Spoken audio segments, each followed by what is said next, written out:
இங்கேருந்து அவங்க உறவுகளும், மொழிகளும் எல்லாத்தையும் விட்டுட்டு அங்கே போய் ஒரு இடத்துல தன்னுடைய குழந்தைகளுக்காக, அவங்களோட சந்தோஷத்துக்காக போன பெற்றோர் இருக்காங்க பார்த்தீங்களா? அவங்க குழந்தைகள் படம் பார்க்கும்போது கண்டிப்பா தமிழ கத்துக்கணும்னு அவங்களுக்கு தோணும் சார். இந்த படம் உங்கள என்டர்டெயின் பண்ணும், உங்கள சிரிக்க வைக்கும். எல்லாமே பண்ணும். ஆனா ஒரு இதில இத நம்ம நம்ம சிரிக்க வச்சாங்களே, நம்ம மொழி நல்லா இருக்கே, இத நம்ம கத்துக்கலாமே அப்படின்னு தோணும் சார். இது ஈழத்தமிழ் மட்டும் இல்ல சார். இங்கேருந்து போன தமிழர்களுக்கும் இது கரெக்ட்டா இதான் சார். இங்கேருந்து பல ஊர் அங்க இருப்பாங்க. அந்த தமிழர்களுக்கும் இதாங்க சார்.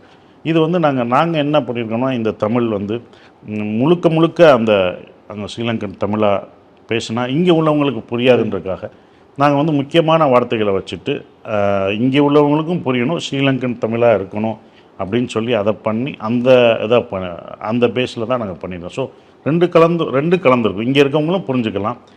ஸ்ரீலங்கன் தமிழும் உங்களுக்கு அதுக்குள்ள இருக்கும். அப்படின்னு அவங்க சொல்ற வடிவா இருக்கீங்க, கதைக்காதீங்க, அதெல்லாம் இதுக்குள்ள வந்து நிக்கும் சார்.